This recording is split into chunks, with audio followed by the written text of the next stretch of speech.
오늘은 비상 독서 교과서 41쪽에 있는 미세먼지의 실체라고 하는 글에 대해 공부해 보도록 하겠습니다. 일단 제목을 먼저 살펴보면요. 미세먼지의 실체라고 하면서 어떤 것에 대해서 이야기할지 대상을 먼저 밝혀주고 있고요. 그 대상이 미세먼지니까 미세먼지에 대해서 자세히 얘기할 것 같은데 뭐뭇의 실체라고 하면서 그 추측을 확신으로 만들어줍니다. 우리 누구누구의 실체를 낱낱이 밝혀주마 라고 얘기하면 그 대상을 완벽하게 분석해서 얘기하겠다는 거잖아요. 그러니까 이 글이 분석적인 글이겠구나 라는 것도 알 수 있을 거고요.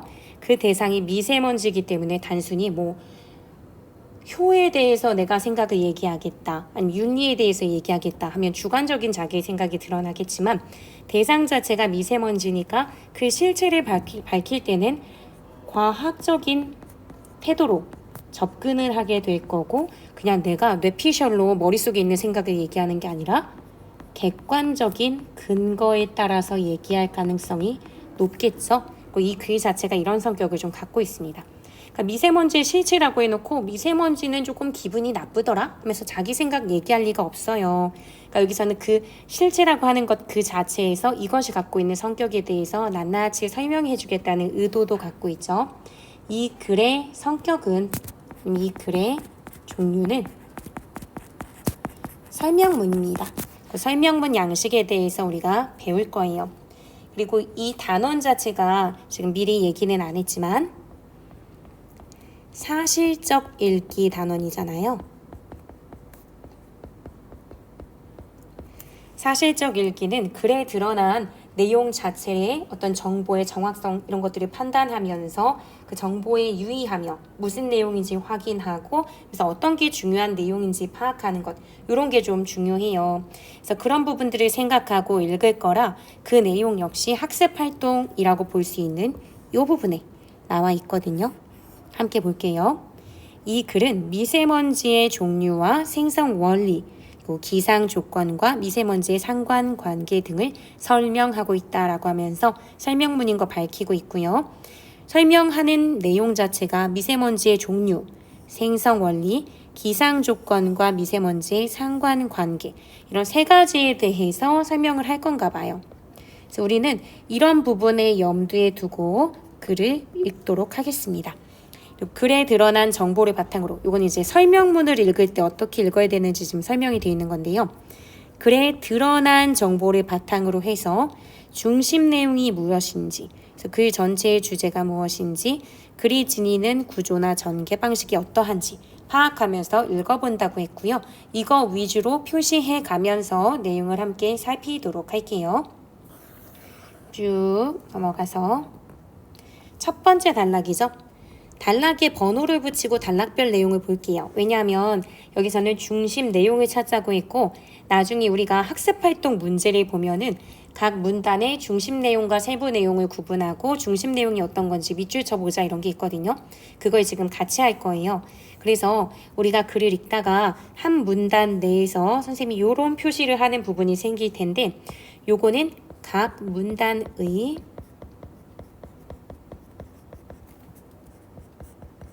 중심 내용이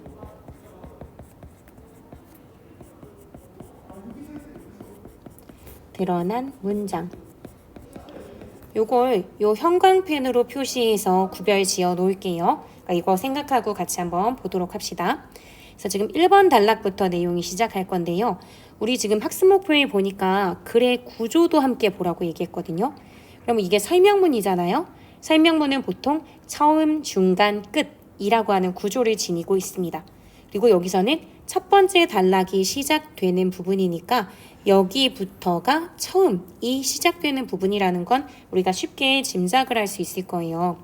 여기부터가 처음인데 설명문에서 처음이 하고 있는 어떤 역할 이거를 알게 되면 우리가 글을 읽는 과정에서 이런 얘기를 하면서 도입하고 있구나라는 것을 좀 인지하고 읽을 수 있어서 더 빠르고 정확하게 글을 읽어낼 수 있을 거예요. 설명문의 처음 부분에서는 전체 내용을 아무래도 뭔가를 설명하면 재미없잖아요. 선생님 수업도 늘 설명하고 있으니까 우리 많이 좀 졸리기도 한데요. 그랬을 때 조금이라도 흥미를 유발할 수 있는 거. 지금부터 설명할 내용이 그래도 전혀 우리의 관심사나 이런 것과 먼 것이 아니라 나름대로 우리가 관심 가질 만한 내용이야 라고 하면서 흥미를 좀 유발을 해줘야 그 이후의 내용이 조금 노잼이어도 그래도 우리가 들어줄 수 있거든요.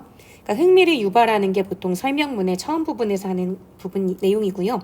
그리고 내가 앞으로 어떤 내용을 설명하게 될 건지 설명 대상을 알려줍니다. 설명 대상 제시. 그런 다음에 이 글이 어떤 방향으로 글을 앞으로 이제 전개해 나갈 건지 알려주기도 해요.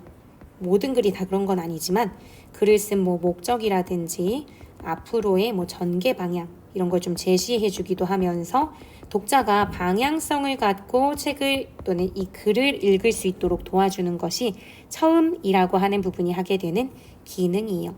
이건 사실 학습 활동에도 있는 내용이지만요. 옆에 이렇게 도움말 같이 해서 있거든요.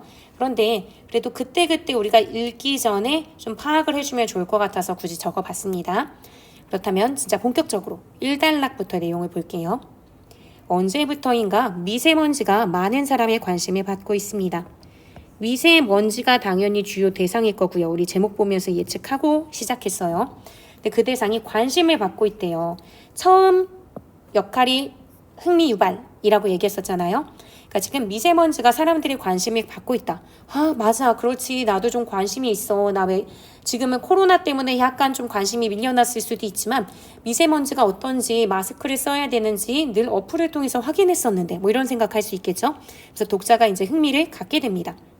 그러면서 그 다음 문장을 보면 공기 중에 떠돌아다니는 조그만 액체 혹은 고체 알갱이를 일컫는 미세먼지 하고 끝났죠. 미세먼지라고 하는 게 중심 대상일 때 그것의 개념을 좀 명확하게 밝히고 이야기를 시작하면서 지금부터 서술하게 될 대상을 정확히 개념 지어줘요. 그래서 미세먼지의 개념을 정의하는 부분이죠.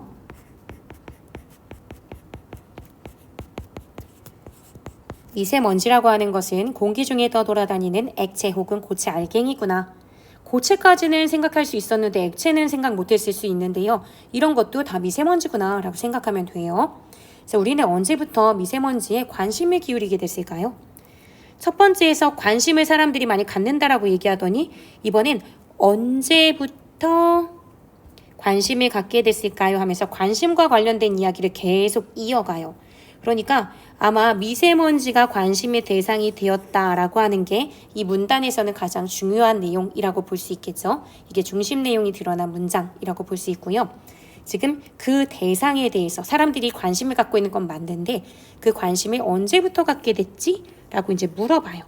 물어보는 방식을 취하고 당연히 설명문에선 묻고 끝나버리면 안 되거든요. 어떤 호기심을 가질 수 있는 대상에 대해서 충분히 알려주려는 목적으로 쓴 거니까 당연히 답을 줄 거예요. 그 다음 부분부터 우리가 답을 찾아가야 되는데 이렇게 물어보고선 미세먼지 관련 뉴스가 보도된 횟수를 살펴보면 사람들의 관심이 어떻게 변화했는지 짐작할 수 있습니다. 라고 하죠. 그러니까 이 글쓴이는 사람들이 미세먼지에 관심 많은데 그 관심이 언제부터지? 라고 궁금했나 봐요. 그래서 독자에게도 물어보면서 그 궁금함을 해소하고자 이 사람이 찾아본 건 관련 뉴스 보도예요. 보도가 얼마나 많이 나왔지? 관심이 많으면 많을수록 그것을 뉴스에서 다루잖아요. 그래서 보도된 횟수가 많으면 많을수록 관심이 많다라고도 볼 수 있을 거예요. 그러니까 글쓴이 입장에서는 이 관련 뉴스 보도, 그래서 그것이 보도된 횟수까지 봤을 때 요것이 바로 관련 뉴스 보도 횟수, 요것이 바로 사람들의 관심의 추이를 보여준다. 즉 우리 이거 보는 순간 뉴스? 라고 하면서 믿을만한데? 라고 생각할 수 있거든요. 신뢰성 있는 정보들을 많이 보여주잖아요. 그러니까 객관적 지표, 누구나 두루 믿을만하다, 인정할 만하다 라고 할 수 있는 그런 지표를 보여줌으로써 사람들의 관심이 어떻게 됐는지 잘 보여주죠. 관심의 어떤 변화가죠. 관심의 추이를 보여줍니다. 그러니까 객관적 지표를 사용해요. 우리 글의 전개 방식도 생각해보자라고 얘기했잖아요. 전기를 하는 과정에서 내용을 좀 잘 설명하기 위해서 사용한 모든 방식을 여러분들이 염두에 두고 봐주면 좋을 것 같아요. 그래서 이 횟수를 살펴보면 관심의 어떤 변화 양상, 즉 추이를 짐작할 수 있다. 2000년대 초반까지만 해도 2만 건이 채 안 되던 미세먼지 관련 보도 횟수가 2만 건이라고 하면 왠지 많을 것 같은데 보도 횟수로 보자면 그렇게 많은 건 아닌가 봐요. 그 횟수가 지난 몇 년간은 급격히 증가한대요. 즉 2000년 초반에는 보도 횟수가 적었어. 그렇다는 건 관심이 좀 적었을 거라고 이제 볼 수 있는 거죠. 근데 지난 몇 년간은 관심이 급격히 증가한다. 이걸 뭐에서 알 수 있냐면 관련 보도가 많으니까. 특히 2014년을 기점으로 폭발적으로 늘어나요. 이때 이후로 관심이 많이 늘어난다는 거죠. 그걸 근거로 뭘 근거로 얘기하냐면 2014년에는 4만 건 이상, 2016년에는 6만 건 이상의 어떤 뉴스 보도가 있었다는 거죠. 그러니까 지금 언제부터 사람들이 관심 갖게 됐을까요? 하면서 그거의 답을 찾자면 거의 2014년 기준으로 하고 이제 답이 되는 거죠. 이 부분부터가 쭉 답이 될 수 있는 부분이라고 할 수 있어요. 그래서 전체적인 어떤 전개 방식 이걸 보자면 글을 쓴 방식 이런 거 생각해 보자면 질문을 던지고 거기에 대해 답을 주는 방식으로 썼어요. 근데 우리가 누군가가 질문을 하면 일단은 그게 뭐더라? 라고 생각하게 되거든요. 그러니까 그 화두에 대해서 독자가 관심을 갖게 만들어주는 효과가 있습니다. 그래서 질문을 하고 답을 던져주는 방식을 통해 독자의 주의를 환기시킨다. 환기하면 뭔가를 불러일으키다 라고 생각하면 되고요. 그러면서 관심을 유도해주죠. 2014년부터 관심 많았구나. 왜 그랬을까? 하고 이제 우리가 생각하게끔 만들어주는 게 첫 번째 단락이라고 보시면 돼요. 두 번째. 실제로 우리나라의 미세먼지 농도가 증가했기 때문에 미세먼지 관련 보도가 늘고 대중의 관심이 높아진 걸까요? 하고 이제 또 물어봐요. 이 사람 정말 탐구 정신이 강한 사람인가 봐요. 글쓴이 보면 박록진이라는 사람이라고 했죠. 과학자이자 교수이고 영국의 대기화학자 제임스 러브록이 주창한 가이아 이론에 대해 영향을 받아 지구를 연구하고 있다. 뭔가 이거 멋짐이 폭발하는 연구의 대상이 지구래요. 우리가 연구하거나 공부하는 대상의 범위를 진짜 어마어마하게 초월한 것 같은 느낌이 사실 좀 있죠. 그러니까 진짜 탐구 정신이 어마어마하고 좀 높은 사람일 거고, 그러니까 이 사람 입장에서는 사람들이 미세먼지에 관심 갖네? 언제부터지? 하고 막 자료 찾아봐요. 2014년부터구나. 그러면 이때부터 관심을 갖게 된 것은 왜 그럴까? 미세먼지가 이때부터 본격적으로 안 좋아졌을까? 하고 꼬리에 꼬리를 무는 계속 질문을 던지는 거예요. 미세먼지 농도가 정말 이때 증가했기 때문에 사람들의 관심이 높아진 걸까? 라고 물어봐요. 궁금해할 만한 내용이죠. 그랬을 때 뭐라고 하냐? 여기도 이제 답을 줘야죠. 미세먼지 PM10의 농도 변화를 살펴보면 지난 20년간 서울의 미세먼지 농도는 큰 틀에서 감소하고 있대요. 이상하다 라고 이제 생각할 수 있겠죠. 2014년 기점으로 보도량은 굉장히 증가하고 사람들의 관심은 높아졌는데 실질적으로 보면은 전반적으로는 큰 틀에서 감소하다니? 라고 생각할 수 있고요. 그 PM10이라고 하는 우리가 읽고 싶지 않아 하는 이런 내용이 나오지만 보통 설명문에서는 이런 거 다 자세히 설명해 줄 거니까 일단은 그냥 미세먼지 이렇게 생각해 주고 미세먼지 농도가 큰 틀에서 감소하고 있다고 이제 밝혀주고 있죠. 실제 여기 참고자료 그래프를 보니까 시작점과 끝점을 살펴봤을 때 큰 틀에서 감소하는 게 맞아요. 중간중간 이렇게 튀는 부분들 이런 것들이 있기는 하지만 전체의 시작점, 끝점을 비교하면 큰 틀에서 그래서 큰 틀이라고 하죠. 큰 틀에서 감소하고 있는 걸 볼 수 있습니다. 이 순간 선생님은 약간 좀 혼란스러워요. 선생님이 03학번이거든요.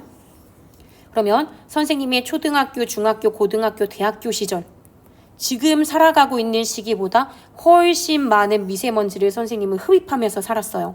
근데 그때는 단 한 번도 막 미세먼지 때문에 마스크 써야 된다는 거 인식한 적 없이 실컷 놀이터에서 막 숨 쉬고 살았거든요. 그때 미세먼지 실컷 마셔놓고 지금 막 우리 미세먼지 때문에 예전만큼 편하게 살기 어려워하고 선생님 생각했었거든요. 2014년에 막 첫애를 임신하면서 임신해갖고 막 더 내 태아한테도 산소 공급 많이 해줘야 되는데 나 마스크 써야 돼서 어떡하지? 막 이렇게 고민했었는데 선생님이 그러면 선생님 어머니 뱃속의 태아 시절에는 더 많은 미세먼지를 그냥 먹지 않았을까라는 생각이 들어요. 그러니까 뭔가 이런 걱정들이 사실은 부질없는 건가라는 엉뚱한 생각도 해보는데 어쨌든 큰 틀에서 감소하고 있다는 건 반전인 것 같아요. 왜냐하면 2014년을 기점으로 관심량과 보도량이 다 폭증했는데 전체적으로 봤을 때는 2014년이라고 하면 최근에 감소 추세를 보이다가 살짝 올라간 느낌은 있긴 하지만 그래도 그 이전 시대에 비해서는 갑작스럽게 미세먼지가 되게 많아졌거나 이런 건 아니거든요. 그거 되게 희한하다라고 생각하면서 봐주시면 좋을 것 같아요.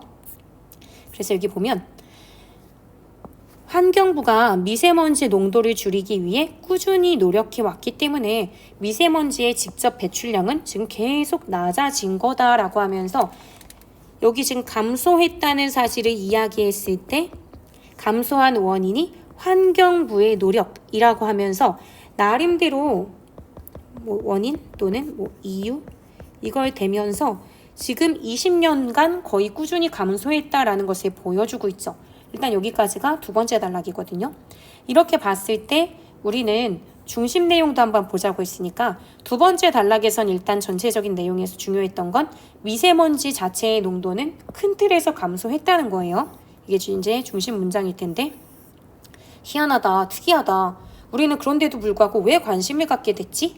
하면서 1번, 2번 문단을 보면서 미세먼지에 대한 관심을 다시 한번 재고할 수 있는, 다시 한번 떠올려보고 고민해 볼 수 있는, 그래서 그 화제에 대해서 관심을 갖게 되는 계기를 지금 마련해 줍니다. 그리고 세 번째 단락을 보면 미세먼지는 크게 PM10과 PM2.5로 나눌 수 있습니다 라고 하면서 미세먼지의 종류를 나눠서 설명해 주는 부분이 나와요. 그러면 앞부분까지는 뭔가 관심사와 관련된 걸 얘기했다면 이 부분부터는 뭔가 미세먼지의 종류 같은 걸 얘기하거든요. 즉 내용에 약간 전환점이 찾아온 겁니다. 그렇기 때문에 1번, 2번까지를 글의 처음 부분이라고 생각하고 내용 구별시켜주는 게 좋을 것 같아요. 그래서 이 부분까지 정리를 해보자면 글의 처음, 여기는 문단으로 보자면 1번, 2번 문단이 되는 거고요. 이 처음 부분의 내용은 전체적으로 봤을 때는 미세먼지에 대해서 사람들이 관심을 갖게 되는 그 부분과 실제 그런데 미세먼지는 그만큼 오른 것이 아니라 농도가 전체적으로 낮아졌다 이런 내용이었으니까 미세먼지에 대한 관심과 실제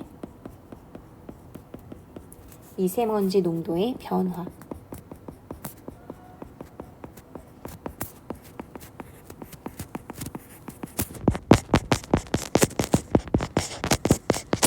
이 정도로 정리해 볼 수 있을 것 같아요.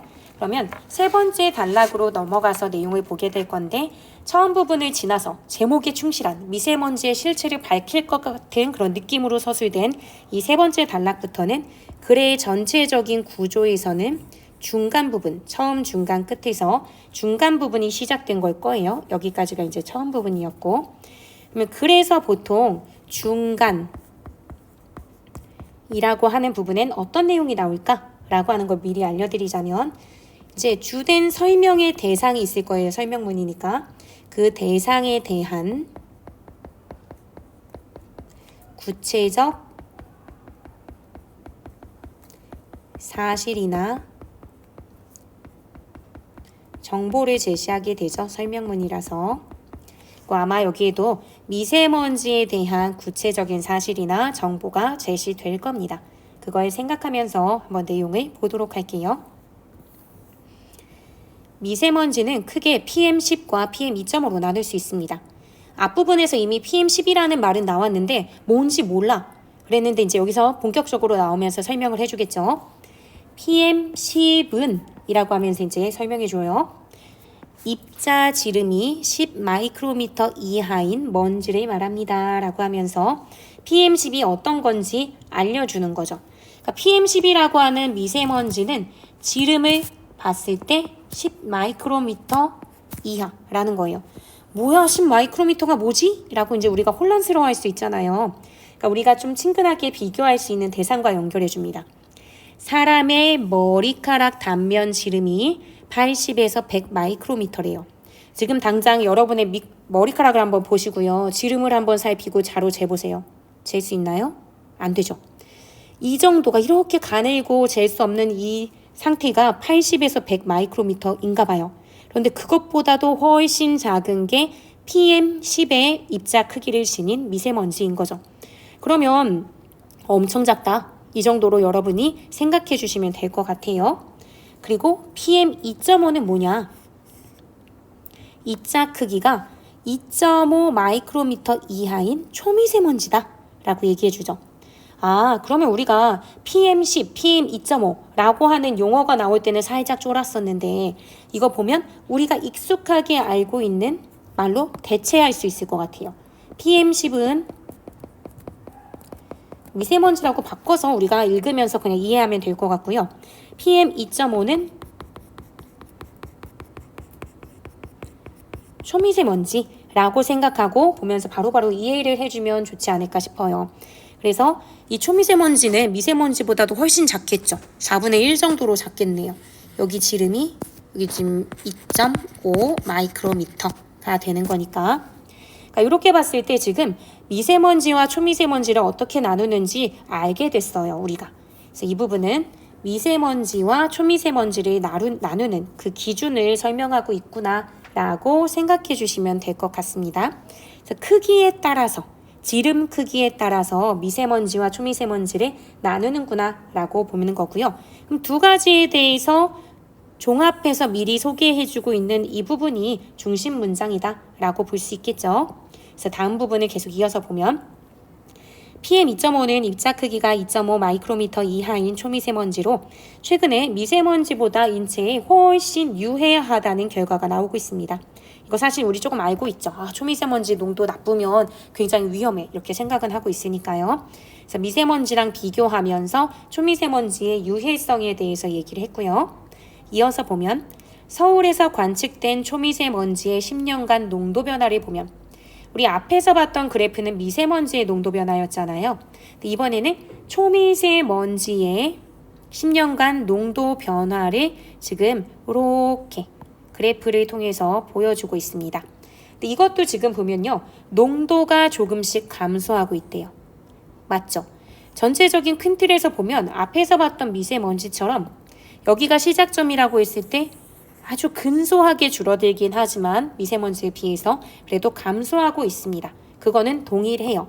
그러니까 이 농도가 조금씩 감소하고 있다라는 것은 미세먼지와 초미세먼지의 공통점이라고 볼 수 있을 거고요.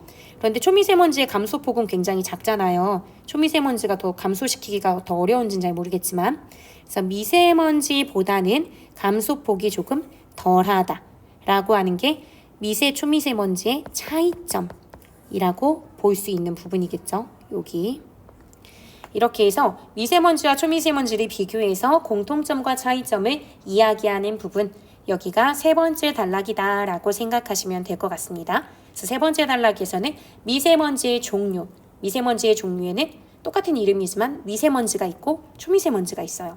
근데 그 두 개를 구별하는 나름의 기준은 지름의 크기다 라고 생각하시면 될 것 같습니다.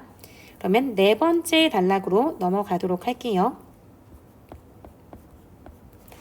그렇다면 PM10에 해당하는 미세먼지에는 어떤 것들이 있을까요? 라고 하면서 이제 PM10에 해당하는 미세먼지를 설명해 줄 건가 봐요. 이렇게 질문을 던지고 대답 안 하면 안 되잖아. 니들이 알아봐 라고 하면 안 되죠. 물어보고 또 그 종류엔 어떤 게 있을지 답을 줄 거예요. 그래서 우선이라고 하면서 이제 첫 번째로는 먼지가 있습니다 라고 하면서 미세먼지의 종류로 첫 번째 먼지를 이야기합니다. 그래서 봄철 중국에서 우리나라로 찾아오는 황사가 대표적인 예죠. 그러니까 황사를 예로 들면서 황사가 먼지다 라고 이제 우리가 알 수 있게끔 해줍니다. 다음으로는 해염 입자가 있는데 우리 황사나 먼지는 좀 알고 있어. 근데 해염 입자는 처음 들어봤잖아요. 그래서 이건 좀 설명을 해줘요. 해염 입자가 있는데 바다에서 파도가 칠 때 파도 이렇게 철썩철썩 치잖아요. 이렇게 파도가 칠 때 물거품이 공기 중에 부서져 주변에 이렇게 작은 알갱이가 생기는데 요 알갱이로 남는 것, 요게 해염 입자래요. 즉 바다에서 파도가 칠 때 물거품이 공기 중에 부서져 조그만 알갱이로 남는 것. 그러니까 해염 입자의 개념을 정의해 주는 부분이 여기에 또 나오죠. 그러니까 굉장히 친절한 글이에요. 우리가 혹시라도 조금이라도 이해 못할까 봐 굉장히 많이 걱정을 하셨는지 자세히 설명 많이 해줍니다. 세 번째, 꽃가루도 일종의 미세먼지입니다. 라고 얘기를 해줘요. 그리고 이 세 종류의 미세먼지는 자연적으로 다 생기죠. 황사도 사막에서 일어나는 거고 해염 입자도 바다에서 파도 칠 때 생기고 꽃가루도 자연에서 생성이 되잖아요. 그러니까 자연적으로 생성되는 자연 미세먼지입니다. 라고 하면서 어떤 종류에 해당이 되는지 얘기를 해줬어요. 그러니까 자연적으로 생성되면서 만들어진 거죠. 자연 미세먼지는 말 그대로. 그러니까 자연 미세먼지의 발생 원인이 자연적인 생성이라고 그냥 쉽게 생각해 주시면 돼요. 그래서 이렇게 자연적으로 생성되는 미세먼지들은 모두 크기가 크기 때문에 자연적으로 생기는 건 다 크기가 크구나 라고 하면서 크기가 큰 게 자연 미세먼지의 특징인가 봐 라고 생각해 주시면 되고요. 그래서 초미세먼지의 범주엔 들어가지 않아요. 그러니까 지금까지 설명한 내용은 다 미세먼지구나 라고 생각해 주시면 됩니다. 그래서 여기에 간략하게만 메모를 해보자면 지금 설명한 내용은 지름 10 마이크로미터 이하인 미세먼지예요. 그래서 미세먼지의 종류에 대해서 얘기한 부분이었죠. 첫 번째는 먼지였고 황사, 두 번째는 해염 입자였고 세 번째는 꽃가루였어요. 그러니까 미세먼지, 즉 여기서는 자연 미세먼지를 소개했는데 거기에는 1번과 2번과 3번이 있다. 라고 하면서 이 종류를 나열하듯이 써줬죠. 그러니까 전개 방식으로 보자면 열거 또는 우리가 나열이라고 하는 거 거의 동일하게 쓰인다라고 생각하면 될 텐데 이 전개 방식이 쓰였구나라는 것을 알 수 있을 거예요. 그래서 이렇게 정리를 해주시고요. 그 다음 5번째 단락으로 넘어갈게요. 미세먼지 중에서도 크기가 작은 미세먼지의 예로는 크기가 작다라고 했으니까 초미세먼지겠죠. 그 예로는 하면서 예시를 들어줍니다. 이 예, 초미세먼지의 예로는 버스나 트럭의 배기가스에서 나오는 검댕이 대표적입니다. 첫 번째가 검댕, 초미세먼지의 예를 지금 또 들어주죠. 이 까만 미세먼지는 크기가 엄청 작은 초미세먼지다 라고 또 한 번 더 밝혀줘. 초미세먼지 우리 입자가 엄청 작다는 거 이미 아까 봤잖아요. 2.5 마이크로미터 이하여야 된다라고 했죠. 요즘에는 자동차의 배기구에 여과장치를 달아서 이전보다 배기가스의 양이 많이 줄어들기는 했죠. 그래서 검댕이 좀 줄어들고 있구나 정도 알면 될 것 같고요. 검댕 외에도 대기 중에 쌓여 있다가 산성비를 내리게 하는 황산과 황산 암모늄 이런 것도 미세먼지, 초미세먼지래요. 이거나 또는 해양 유기물 이런 것들은 각기 화학종이 다른 초미세먼지들입니다. 라고 얘기해주죠. 즉 초미세먼지는 검댕, 황산, 암모늄, 해양 유기물 요거예요. 그러니까 초미세먼지에 대해서 소개한 요 부분이 조금 길지만 중심 문장이라고 볼 수 있겠죠. 왜냐하면 이 중심 문장은 다른 문장을 다 아우를 수 있어요.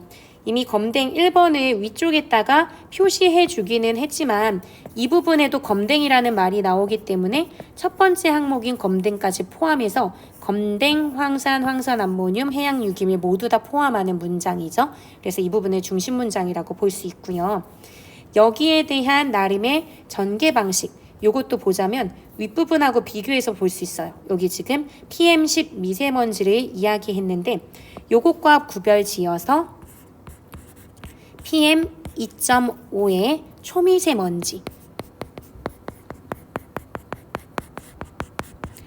요것도 역시 1. 검댕 2. 황산과 황산암모늄 3. 해양 유기물 이렇게 해서 초미세먼지의 종류를 열거하고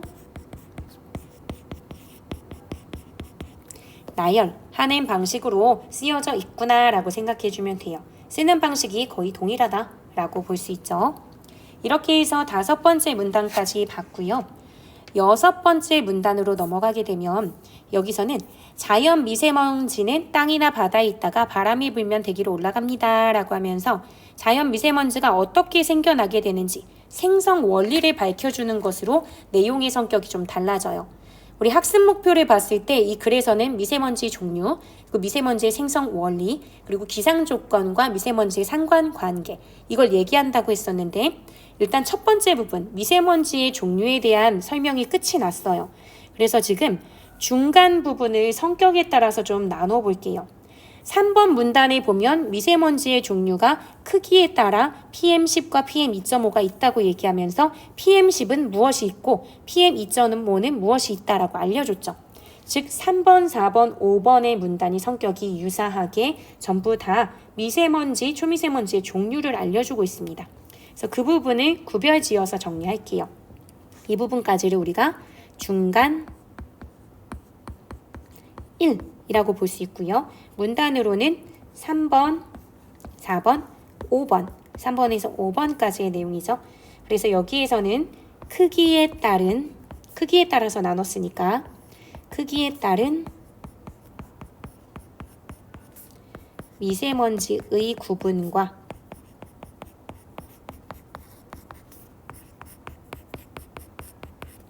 미세먼지를 미세와 초미세로 나눴었죠. 그래서 이것의 구분과 그에 따른 그 구분에 따라 나눴을 때 미세와 초미세먼지의 종류를 얘기했으니까 그에 따른 종류 이게 중간 1 부분의 내용이구나 라고 생각하고 봐주시면 될 것 같습니다.